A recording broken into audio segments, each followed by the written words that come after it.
Good morning, traders. Chris Buss here with Traders Profit Compass with your morning look at markets for Thursday, June 24th. It's 6:15 as I'm starting the video. Let's take a look at the macro that we've got on the board today. Got a lot of data points coming out. 8:30, we've got durable goods, GDP, international trade, jobless claims, retail and wholesale inventories. Then at 10:30, we've got natural gas inventories. There's a ton of Fed speakers today. We've got a 7-year bond auction. And also, if you're central bank watcher, Bank of England is out today with their meeting and rate decision. And also after the bell, we've got FedEx and Nike, which I think will be very interesting to kind of look at. You know, we've got FedEx in the delivery business. You know, a lot of e-commerce wrapped into that. Look at their margins. Look at their business outlook. Look at their input costs. What do they say about inflation? All that kind of stuff will be very interesting. And then Nike is a good read on global retail. What do they see? How's China doing? How's the U.S. doing? What does their margin structure look like? What do they, any kind of bottlenecks in supply? I think those are, real marquee names that can shed some light on important categories, as we head into earnings season. And speaking of earnings season, it'll really kick off in earnest in about 3 weeks. And just to remind people that run up into earnings season is usually bullish. There's a bullish tilt to the markets heading into the earnings season. So keep that in the back of your mind. Is that going to stop a rug pull? No. But if you wanted to be leaning a certain way, I would be leaning bullish into the earnings season.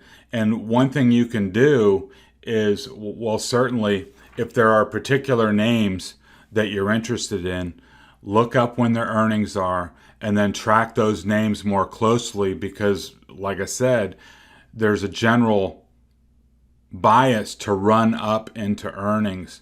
And if possible, you want to catch those run-ups because, they can be brisk. So what I'll be doing, and I encourage you to, do it along with me and let me know if you see anything, but looking out, 4 to 6 weeks ahead of earnings on a rolling basis. So, 4 weeks out, who's reporting? Is there anybody there of interest?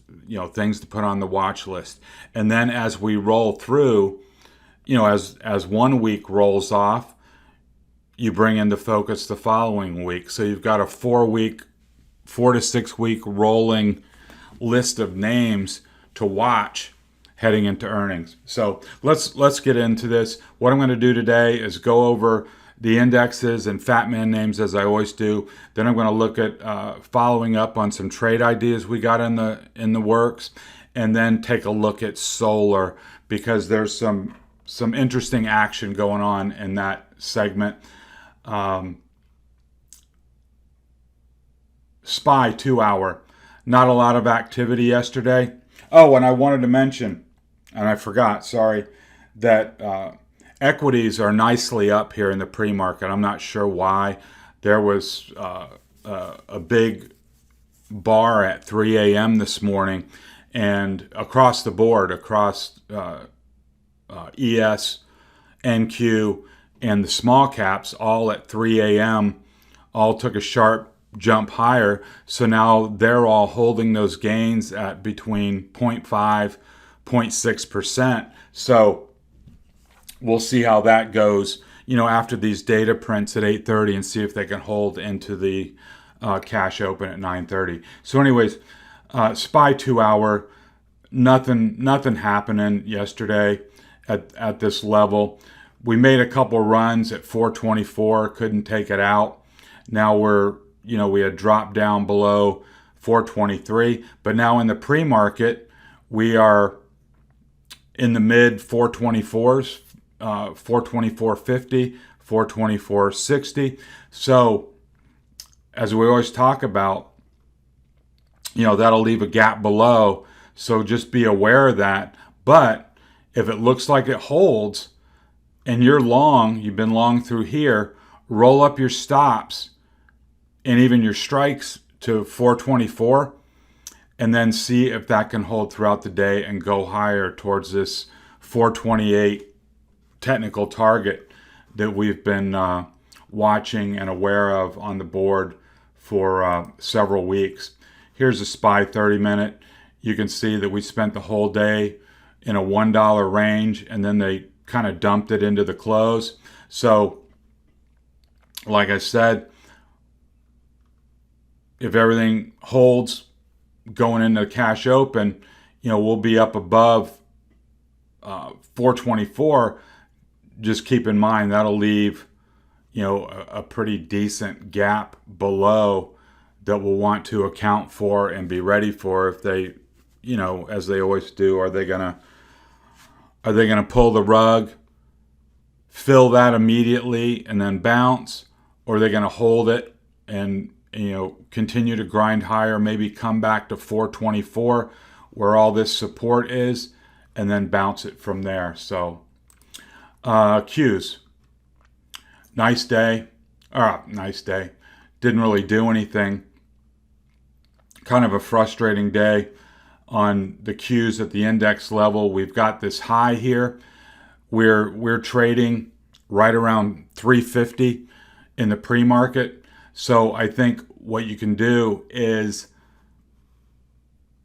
shoot against yesterday's high, which was 349. It's 348.92. You can shoot against that high and then use that as your pivot going forward today.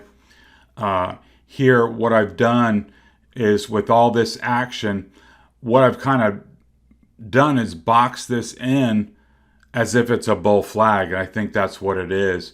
We've had a pretty nice run, and now yesterday was a consolidation day.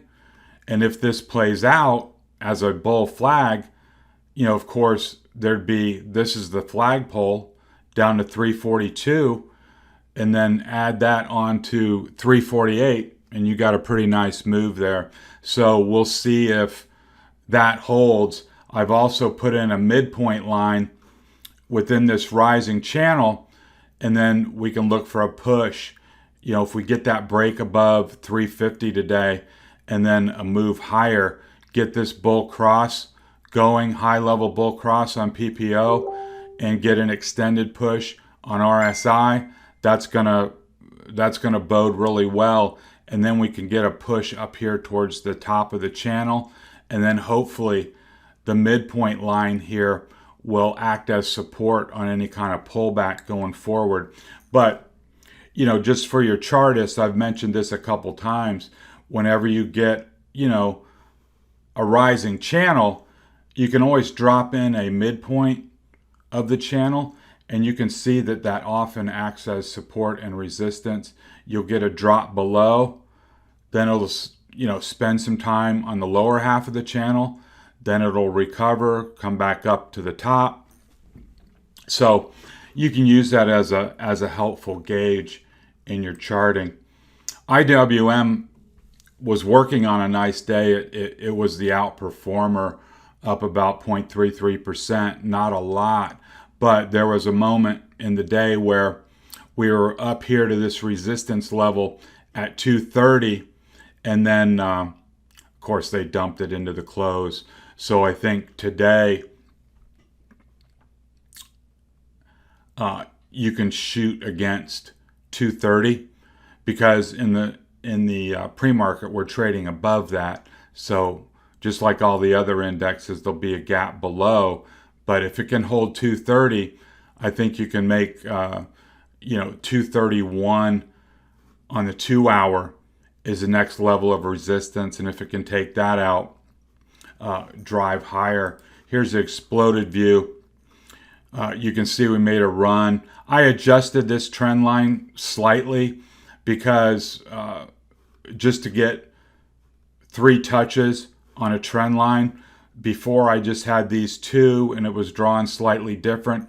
So 3 touches is a lot more valid trend line. The more touches you have, the more validity and strength that's added to a trend line. So if we can break above this 230 level and take out this little level here, right at 230.40-ish, then I think we can make a push to 232. And one thing I made mention in the trading room yesterday, what seems to happen, at least in the recent memory, is if the Qs are doing really well, IWM tends to lag a little bit. Yesterday, IWM on a relative basis outperformed the Qs. It's been a while since both of them, advanced to the same degree during the day. So whether that trend continues, I don't know. But I think during these days that it seems to be either a tech day or a, cyclical financial reopening day, if you will. And so if there's a bias in the day, it's either one or the other. And, if you can pick up on that early in the session, you have a better opportunity to, be in the right one. If you, are actively trading and you either don't want to or can't be in both, try to pick the right horse in the beginning, if you will, and set your alarms on, at the levels that you want to participate, and then do your best to, pick the best one heading in. Not always an easy task, but just some observations there. Before we get into FATMAAN, as always, welcome to new visitors to the YouTube channel. I really appreciate you spending some time. Hit the subscribe button and the alarm bell. You'll get all my content. Jump over to the show notes. There's links to the blog site. I encourage you to take a visit there. Lots of information, lots of articles for you that should help aspiring traders at all levels. And of course, longtime viewers, I really appreciate you hanging with me. Do me a solid, pass the link along, help me grow the channel. It'll only take you a second. Leave me a positive comment. If you're spending time watching these videos and you've been with me this long, it's got to be helping, or else you'd conclude you're just wasting your time. So I have to think it's helping you. Pass the link along to somebody in your trading group, and maybe it'll help them as well. So FATMAAN yesterday, just a quick recap on Facebook. We broke out to all-time highs. This looks a lot like a bull flag to me. I'm looking for follow-through. We've got a measured move target of 346 coming out of this $8 trading range. We're up in the pre-market. I'm long, shooting against the top of this range at 338. I want to see a follow through here to 346, and this, if this pans out to be a bull flag, it projects quite a bit above 346, so that would certainly be nice. Apple, more or less the same thing. Consolidation day yesterday, not a lot of movement. I think if it can hold this 133.75, we'll be in good shape. It's up in the pre-market as well, so we can, get back up in this channel. You could see that I could easily adjust this trend line and bring it down just a little bit to capture all this, but for the most part, it's respecting this channel, moving higher. And remember, just if you're new, we've got this 134.25 as a resistance level on the daily chart, And then we've got a more significant level at 138, that if it can take that out, 138, then you got a clear path to 144 and the prior high on Apple. Tesla was the big name yesterday. Got a really nice push. We had been watching this grind its way up to this resistance level at 625. And that's one of those things you kind of got to decide, what kind of trader you want to be and how you want to play it. You can look back and say, oh, wow, I should have gotten long here. And then, that gap up in the morning, that was fast. You had to be, if you weren't in, you had to react like lightning on that move, because, it went from 625 to 650 in a heartbeat. And notice that our T2, our secondary target, as we had discussed yesterday, if you recall, was 655 coming out of this basing area. So once it got to 655, 656, it kind of stopped on a dime, gave a little push late in the day, but now it's up again this morning. I think you're looking for 675, 690, and given that we spent so much time down here basing, I'd like to think that it's now on an upward trajectory, and I wouldn't be surprised if it got into the low 700s here. And if Bitcoin continues its bounce off of the lows, that's going to help Tesla, because they've got Bitcoin on the balance sheet. I don't know how much of an effect it is, monetarily, but if you're a Tesla watcher, you'd certainly like Bitcoin advancing rather than declining if, it's part of the balance sheet. So that's the double-edged sword of having, a lot of Bitcoin, is that, it goes up and down, and it's going to affect, the balance sheet. But so if you got in yesterday, great. Now you're shooting against 640. You could see a pullback. If you did see this pullback, I would hit it. If you're not in, and for some reason it got wobbly and pulled back to 640, I would hit it there. Then you'll have a really, really tight entry. If not, then you've got to pick a point, whether that point is 650 or whatever amount of risk you're willing to give it. But if you want to get long, get long. And hopefully yesterday, if you had intentions of getting long, you're already in. So Tesla looks good. It's up again this morning. So I'd be looking for 675 and 690.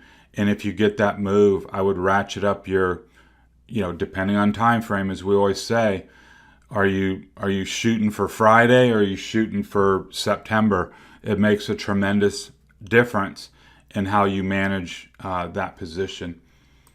Microsoft, kind of a disappointing day. I'm long. We got a nice opening bar, and then they sold it and then just treaded water the rest of the day. Technically, no damage done, but when you're in short-dated calls, doing nothing means you're losing. So, but up nicely this morning. So our technical target is 260. What is it? Yeah, 268 is our technical target, and that comes from a $6 gap fill added on to the top of the gap. 262 plus 6 is 268. So I'm looking for 268 on Microsoft, and I've got a little support level here at 264. for those of you on a little bit longer time frame, you wouldn't want that to give way, because then you're going to come back and back touch the top of the gap. Amazon just treaded water all day. I think you want to stay long against 3,500 and then look for 3,550. For those of you that are new, here's the daily chart. Yesterday we discussed the bigger picture. Above 3,550, if you're a swing or position trader, you want to get long. The technical target would be north of 4,000, and I think that is going to be a key spot on this chart, possibly for years to come. You know, it's one of those things in Amazon, you look back at a long-term chart, there's places on the chart where you said, man, I wish I would have got long there, because it was, you know, a perfect technical breakout after a long consolidation. And you can see these places on the chart, and it'll be the same thing with Amazon. If it can break out and then take the next leg higher, you're going to look back on the chart and say, wow, you know, had a consolidation of almost a year, and now it broke out, and see how fast it moved after that happened. So, you know, I really excited to see what Amazon does here at 3,550, and if it can break out, clear it, hold it, and then make the next big advance. Google, kind of a fake breakout in the morning, then came back into the range. I think you want to stay long against 24.35, and then certainly if you're not in, get long at 24.50, and then we're looking for 2,500 on as a first target, coming out of this double bottom and out of this $50 trading range. So Google remains constructive. Netflix.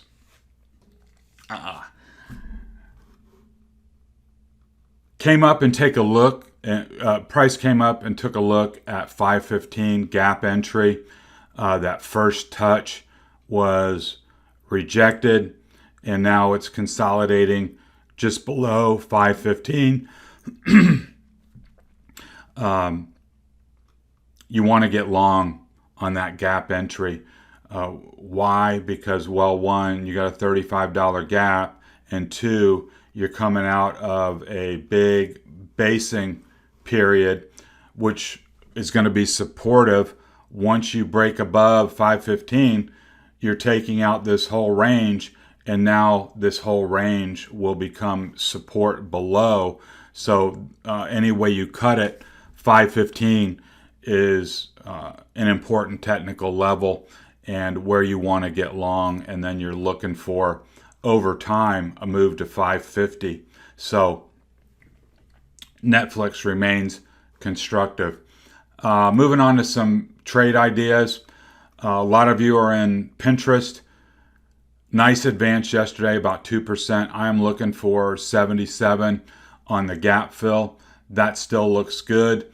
If you're, that'll be a place that if you're in the trade, that'll certainly be a place where you want to roll up and decide if you want to stay long.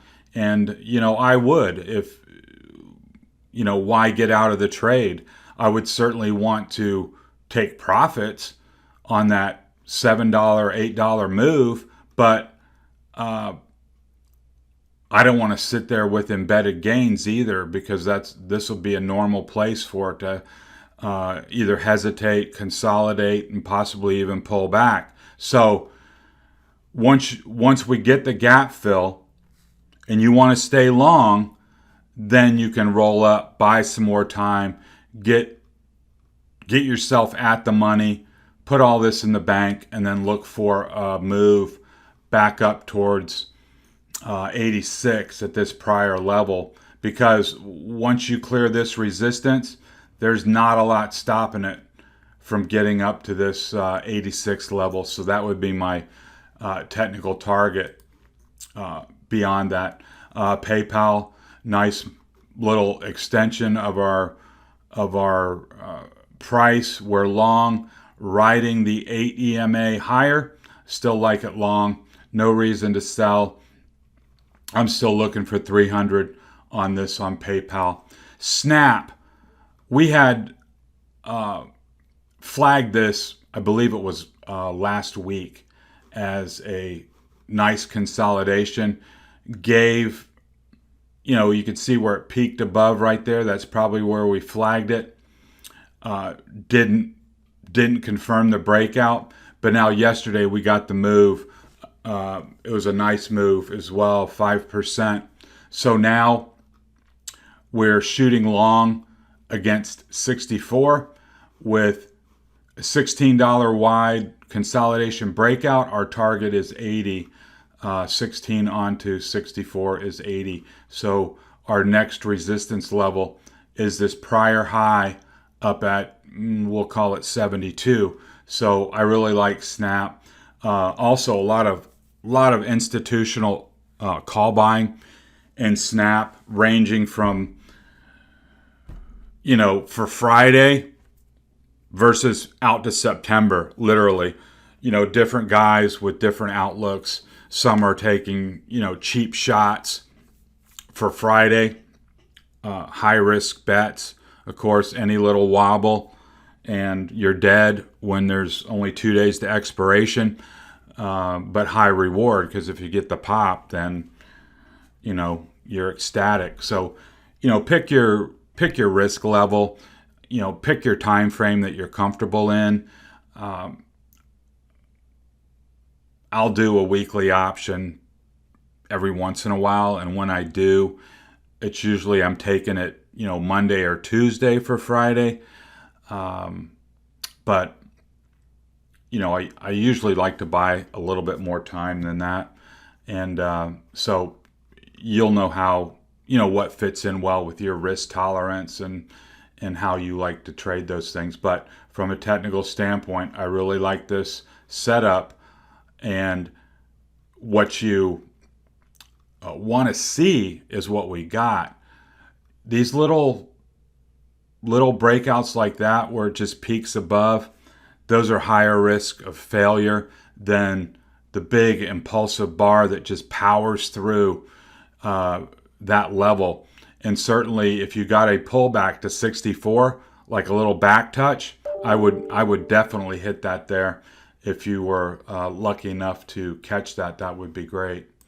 Carvana, still watching this one. Had a rough morning, but then came right back up to the resistance level. Again, even though there was no appreciable move, it's positive price action because, they tried to sell it off, and that doesn't look like much, but it was $10. If you were ready for that and you liked Carvana, that would have been a great place to hit it because that's your halfback. It came up to 315, gave back 10. That's, you got it closer to this 300 breakout level. That would have been great. But say even if you didn't, get this breakout here above 315, get long, because I think it's going a lot higher if it is able to break out of this 315 level. And then TWLO, we got some nice follow through, 2% on this breakout that we highlighted yesterday above this downtrend line. I think it's heading to 400. That'll be an important test because if it can clear 400, then it's going to 440 and up to tag this prior high. So I still like TWLO. Moving on quickly, I think the solar space is shaping up. Here's this setup that I've become very fond of, and that is when price recaptures all the EMAs. You can see this EMA cluster here. We've got the 8, the 20, the 50, and the 200 all sandwiched in there. And yesterday, price made a nice little move above. I like this setup long. This is, of course, the basket. So you've got, First Solar and all these names in there. A nice, convenient way to play solar without, all the volatility of Plug Power and, JKS Solar and all these individual names that can really drive you crazy with volatility. I like this setup. I would be shooting long against, say, 81, right in that area. Let's see, the 50. Yeah, the 50 is at 81.30. I like staying long against that level, and I would be looking for a move up to 91. Looking at some individual names, this is Bloom Energy. Came down here. Now we're up to a critical level. Recaptured the EMAs, but we're here right at the top of this value area. You get a breakout above 28.50. I like it long. Why? Because now you're into a zone of very little lateral resistance. And so I like this name long here above 28.50. Here's a guy yesterday. There was 2x normal call buying volume, but here's a guy looking out 6 months to January 30 calls, paying 440 ask 500 times.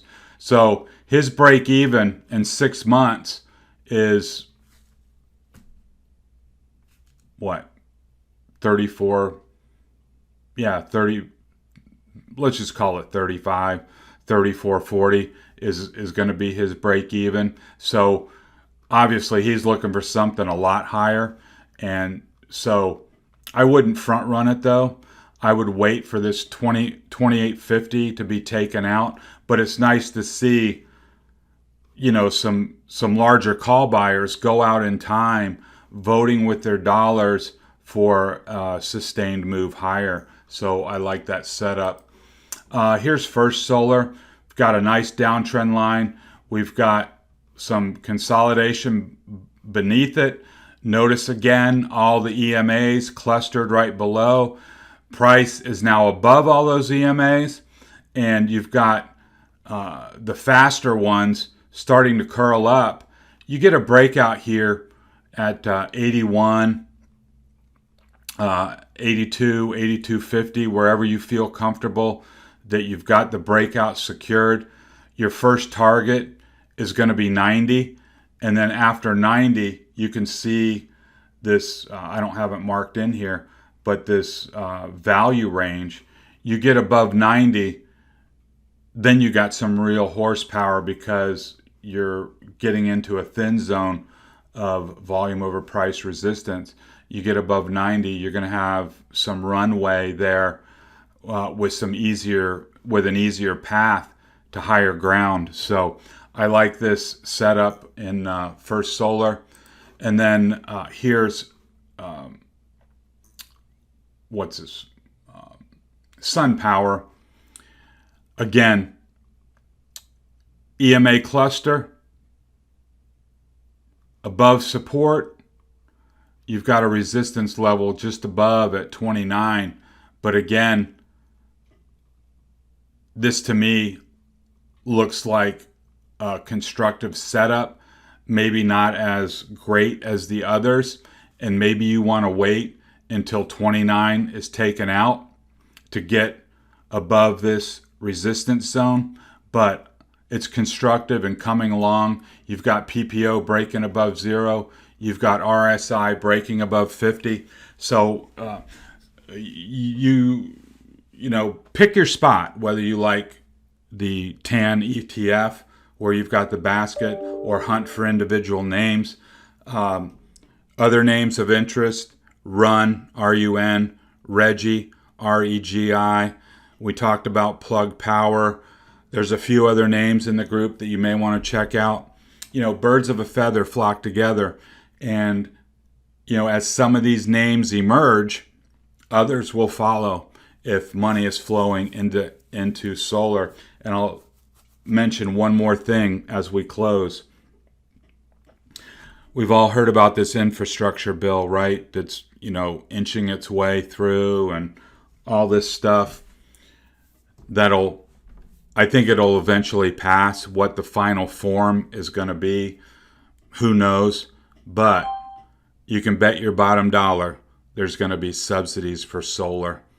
There's no way that gets through without, subsidies for solar. It's kind of the cornerstone of the Biden outlook, if you will. Bearish oil, in their view. I'm not talking about my view, and I'm not talking about the stocks, but they want to knock hydrocarbons down, and they want to promote green energy. So, this thing passes, and it's going to be like a stimulus package for the solar sector if all of a sudden there's all these subsidies and, incentives to go green. Look at the EV space, look at the battery space, look at anything that has to do with green energy, and you see that bill pass. I think you'll see a response in the stocks as well. So let's wrap it up there. I hope you found the information helpful. Let's see if we can hold those pre-market gains and have a good day of trading ahead. So this has been Chris Buss with Traders Profit Compass. Talk to you next time.